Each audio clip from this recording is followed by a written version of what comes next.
Hello, everyone, and welcome back to the Hopelessly Gifted podcast. I'm your host, Mark Talaga.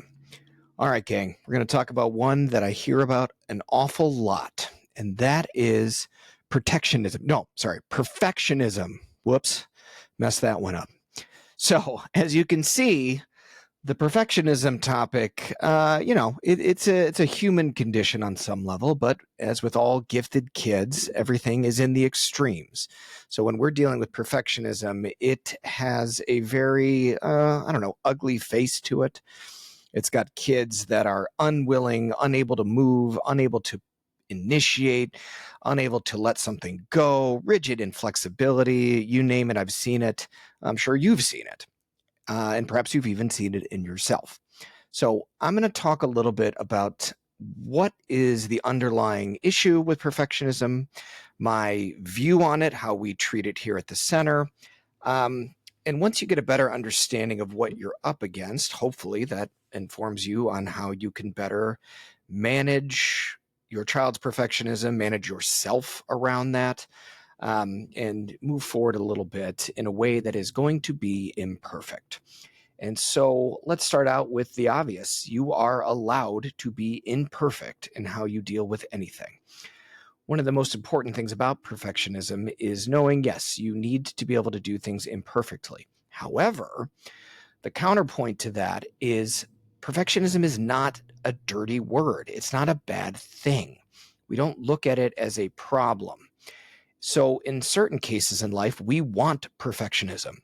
When I'm flying in an airplane and I'm heading somewhere to do a talk or something, I want to make sure the engineers that worked on that airplane are perfect. No room for error. I want them to be thorough and I want it to be perfect. It's okay. There's also the idea of artistic perfectionism, where you want something to be better. You want something to be as perfect as you can make it. But the reality is we have to understand that true perfection doesn't happen in life as often as we might think. It does happen. I'm sure there are plenty of things you can look at in your own life where you're like, I did that perfectly. This podcast episode will not be one of them, but there are moments in my life where I can look back and say, I absolutely nailed that. I did it perfectly, but it's rare. It's not something I can create on a whim or depend upon or be consistent with. And when we're dealing with kids that have a level of perfectionism, they need to understand that. They need to know that it is okay to want things to be perfect, knowing that that comes with the reality that that is not as much under their control as they think. Even as parents, we would like to believe that we can parent perfectly. We know we can't. We're going to own up to that faster than anybody. But the idea is we still want it. We still want to do as perfectly as we can. And I'm sure there are moments in your life where you do it perfectly. You're like, we just killed it. We set a boundary in place around this, or we predicted what was going to happen and prescribed a solution, and things went swimmingly. Nailed it. And again, you should be happy with yourself. You should be proud of those moments as long as you know that that's not consistent. So what really is perfectionism? If you look in the zeitgeist in what people view it as, or how people complain about it, or bemoan that their gifted kid is perfectionistic, it almost always comes across as a personality trait. No, it's part of who I am. It's a part of how I exist in this world and how I treat anything I come across, especially if I find it important to me. I don't really believe that. I don't believe it's an ingrained personality trait that is who you are. My belief, or my best way of conceptualizing perfectionism, is really more of a defense mechanism. It's more something that we end up relying on as a way not to deal with some level of vulnerability that we're having around a specific task. So, yeah, whether you follow me on social media or not, you'll know that I have been posting some videos as of late, little sketches. So, a little background into my life. I used to be into sketch comedy. It was in the Chicago scene. I went to the Second City, did a whole year of classes around sketch comedy, met some amazing people. And we decided, a few of us out of the class, that we wanted to create our own sketch group. And so that's what we did. We met every week. We all brought sketches. Sometimes we didn't, but we reviewed them, we edited them, and eventually we put up some shows. And it was an enormous amount of fun in my life. I'm really glad to be getting back to it. Anyway, long story short, I'm finding myself in that mode again where I can envision what I'm trying to create in somewhat of a perfect way. But then when it comes down to it, it is far from it. And I'll be the first one to critique my own videos and critique my own level of, oh, is that even funny or worth saying or have any sort of relevancy to anybody watching? Does anybody care? I'll get into this mindset. But it's not because I'm a perfectionist. It's because I have vulnerabilities around my creative process that I have to really own. There are things that I don't do very well, and there are things that I could do better. And so with each video, this last one in particular, this is where are we, August 14th today? This last one in particular about a play date, kids coming over to a play date. I had the whole thing in my mind, really envisioned it out. And then when I went to go shoot it and put it together, I was like, this sucks. Like, I don't like this. And I was very close to scrapping everything. And I had to remind myself, okay, hang on. It isn't perfect by a long shot. However, I like the nugget of truth underneath it. I think it's representative of some things that people go through and kids go through. And I like the idea behind it. But I can't suddenly just make it perfect. And so past me, a long time ago me, would have just gave up on it, scrapped it, and moved on, which would have been fine, by the way. But me now, as I look at it, I'm like, you know what? I'm facing some level of vulnerability in what I think needs to be better. And all I can do with this video is try to learn and focus and try something new with it and push myself to grow around it in order to get better, knowing that future videos may benefit from it, or future other projects, or future, whatever I end up doing creatively. And yes, that sounds like a simple answer, and wouldn't it be great if our kids all understood that? The reality is they don't. But what do we need to understand as parents dealing with perfectionism in kids? We can't just hand it to them like I'm handing it to you. You just got to focus on what you can do better and understand that not everything's perfect all the time, because what you're dealing with in kids is so much more emotional that they don't really have an awareness around. And so just explaining it to them cognitively probably isn't the way to go. It's more about having them get in touch with how much they want something to be a certain way. When a kid is getting perfectionistic around, let's say, a paper or an art project or something, and they're unable to move forward, they're maybe even biting their hand out of frustration or getting really anxious and panicky or shut down and depressed, the idea is to first go to the emotional place with them. I can tell how much this matters to you. I can tell how much you care. And what that tells me about you is that you recognize somewhere deep down that you have the potential for greatness in this area of your life. Otherwise, you wouldn't even care. That's how we teach people to recognize potential in kids and yourself. If there's something that you can't do that somewhat bothers you on some level, it's because you recognize your own potential to do it well. And so, yeah, you're going to be a little more perfectionistic about that thing because intellectually you know what things should look like. But we always have to deal with the execution around it, the micro skills, the pieces we're missing, the things that we were never taught that we somehow assume that we should know. And so we're dealing with this reality that we want something really badly, and we actually don't know how to get there. But we believe that we do, or believe that we should. And so this can be something as simple as a kid getting on a hygienic schedule, brushing their teeth, taking a shower. They know intellectually what they should be doing, but their skill, the executive function behind it, the step-by-step process and sequencing that goes into it is just not within their grasp. And so there's this belief, well, I'd rather do it perfectly, I'd rather not do it all. Let me take that again. I'd rather not do it at all. One more time. I'd rather not do it at all if I can't do it perfectly. This black or white thinking around it, because we're not facing the reality of how much work it can be and how much we need to kind of let our ego get bruised a little bit that, wow, we're not exactly where we thought we were. with my sketch comedy, I can listen to other comedians and other podcasts that I listen to, and I'm like, oh yeah, I could hang with these guys. They're speaking my language. I could be at their level. And the reality is, even though I can understand how they're doing what they're doing, the work that went into it, the pain, the ego bruising, the facing of failure is such an integral part to how you work towards that inner desire to do something perfectly. And again, that's a cognitive way of understanding it, but the pain underneath it is very real. And when you're dealing with sensitive, gifted kids, it's more real than they can even handle.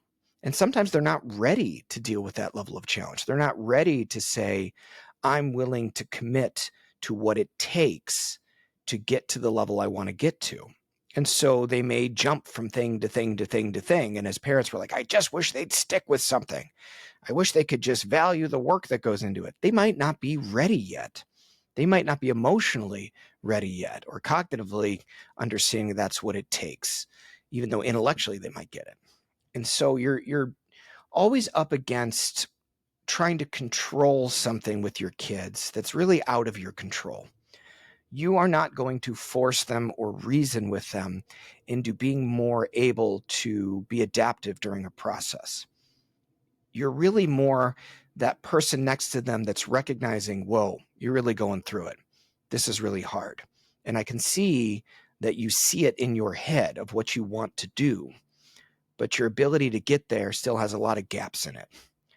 And if you're not willing yet to face those gaps, that's okay. That might come later in life, or it might come with something that you never thought you'd try before. And it's got to be okay that you allow that to transpire with your kids. It's okay to look at them and not offer the solution. There's a lot of fixers out there listening. I know it. You want to fix it. You have the solution. You know what works for you. And so you want to offer that to your children because you want to support them and care for them and love them and free them from the pain of what it takes to really create something perfect. But it's not yours to do. It's not your responsibility to take on. All you can do is be there alongside them as they go through it and recognize for them and maybe say it out loud explicitly that this is what it takes to get where they're trying to go. And whether they're ready or not, you'll be there, right? That's all we can do. We can just be by their side. And so perfectionism, though, bleeds over. And perfectionism bleeds over into many other areas in our life. It is in our relationships. We want to be perfect with our loved ones. We want to be there for them and have them be there for us in a way that's ideal. And again, when you're a gifted person and you learn a lot and you take in a lot of information and you make connections faster and more, and when you make connections faster and they're more complicated connections and more abstract connections than other people might create, you tend to see the ideal almost more robustly than maybe the normative population. And so we are shooting for something that's even a little bit higher than other people might be shooting for. But again, I don't think that's a problem. I would never have a kid come in here and say, I want to be valedictorian, and they have a 2.0, and I got to say, hey, man, lower your expectations. You're just heading for pain. You're just heading for disappointment. I would say, okay, you have a goal in mind, and it's a lofty goal. And are you really aware of what it's going to take to get there? And are you really aware of all the steps in your process around studying and note taking and organization and asking for help and getting tutoring and advocating for yourself?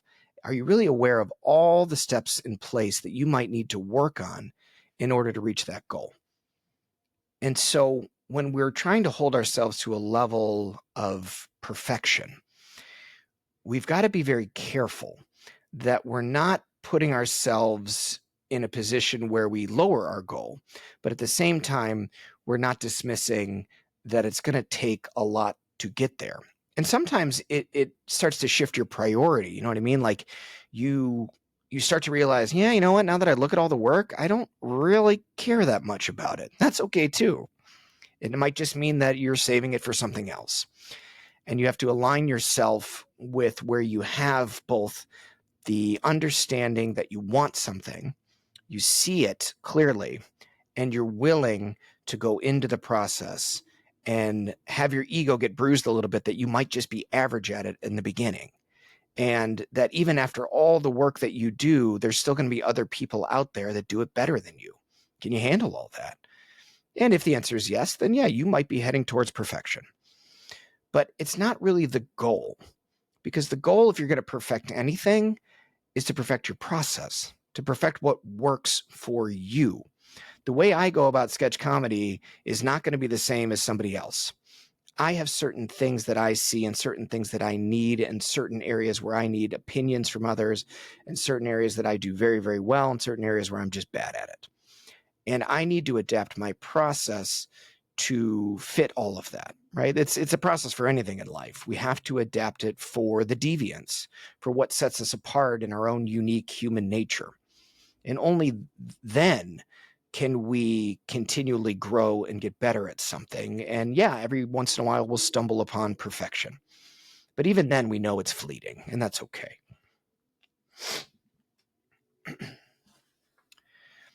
I think the biggest challenge, really, if I'm going just to the parents out there listening, is watching your kid go through that, and watching your kid go through the pain of not moving because they believe that it's better to not do anything if they can't do it perfectly. And how do you handle that? And again, I talked about it a little bit of how you're there to be with them and alongside them. But I think more concretely, it's just understanding that you're trying on some level, and this isn't a knock against any parents out there, but you're trying on some level to control something. You're trying to control something you don't have control over at all. You don't, and this comes with a lot of other flavors to it. Like, we try to do that with the labeling. Well, my kid won't accept the diagnosis that they have, or my kid won't just accept that this is the problem, or my kid won't accept that those kids don't want to play with him. And they have to deal with that, and they have to understand that, and I'm going to force them to see it, by golly, if it's the last thing I do. You're trying to exert a level of control over a situation that's much bigger than you. And you have to relinquish some of it. And not in a way where you're being a laissez-faire parent, where, well, they'll just get there when they get there. I think it's important to know that it's okay to stay in a place of reflection to your kids, that you're seeing whatever it is they're exhibiting. I can see you, leaving out your homework in a way in an attempt to try to do it. But I also see that you're still not doing it. And to me, that tells me something about your struggle around this and where you might need to look at how more help could be involved with you.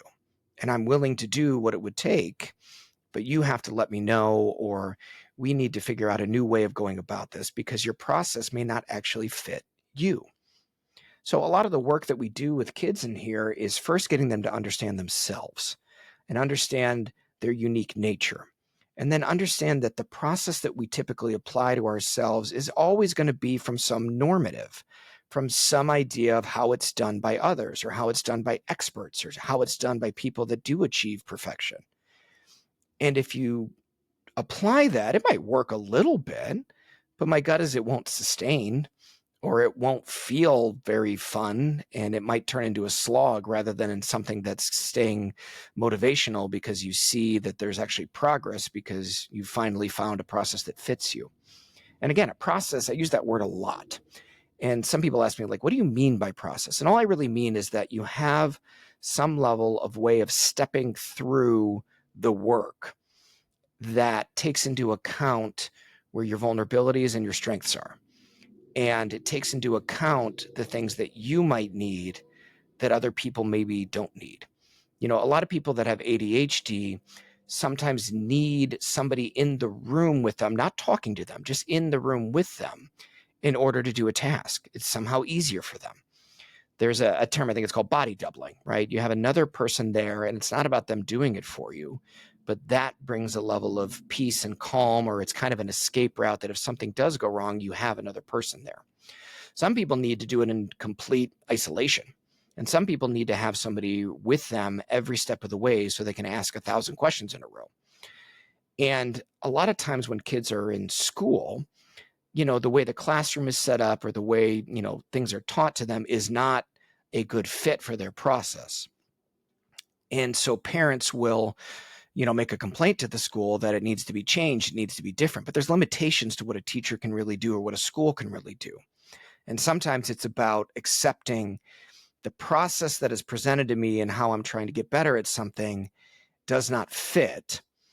And I don't have a lot of control in changing that. And so what do I need to adjust for in myself? What do I really have control over? And so as parents look at your own process and how you assist your kids, you really need to look where you have control and where you don't. Can I really tell them what they need to do, or does that not really work? Do I need to be less involved or more involved? Well, you have to evaluate what the real problem is that the kid's struggling with. And you may have to start there with them.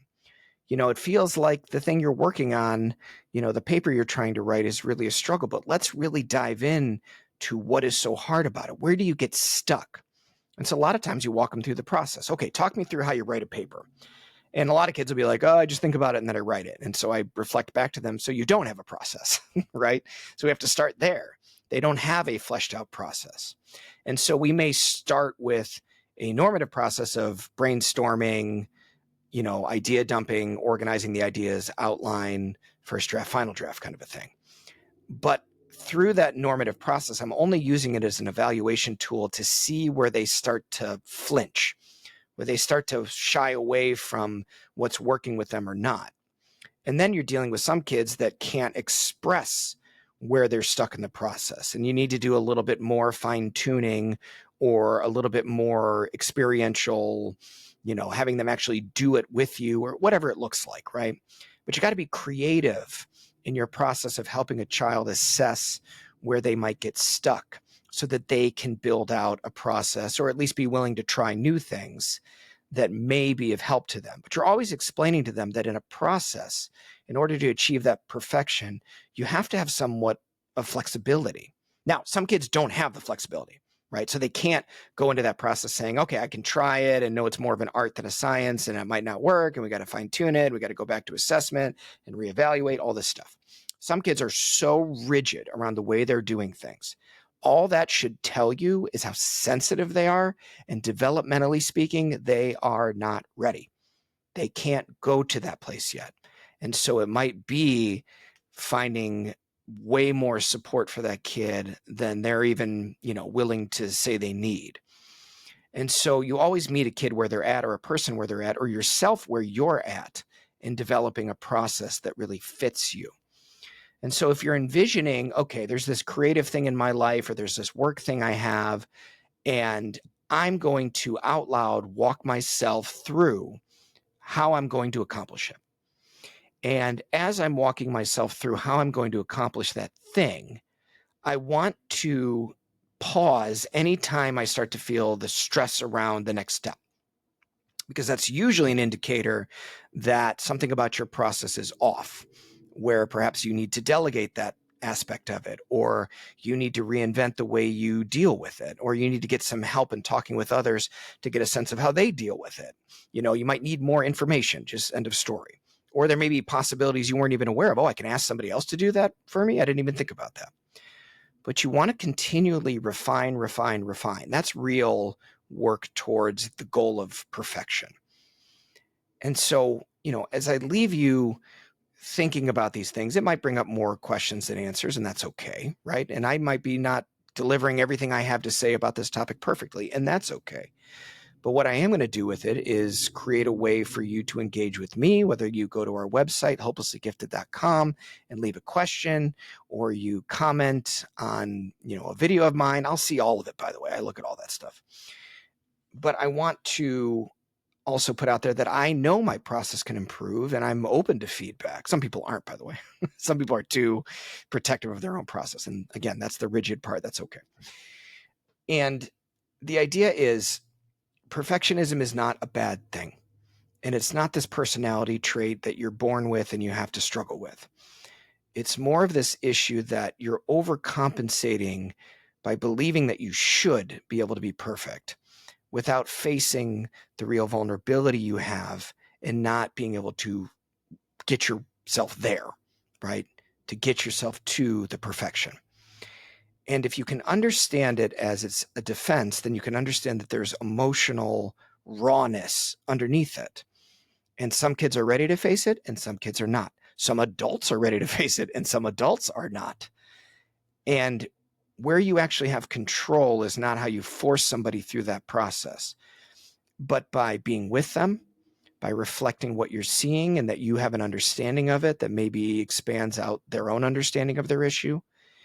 And then the idea that you're willing to help them evaluate what the real problem is or the real struggle is or that micro skill is that they seem fixated on that maybe they're not, fully masters of yet.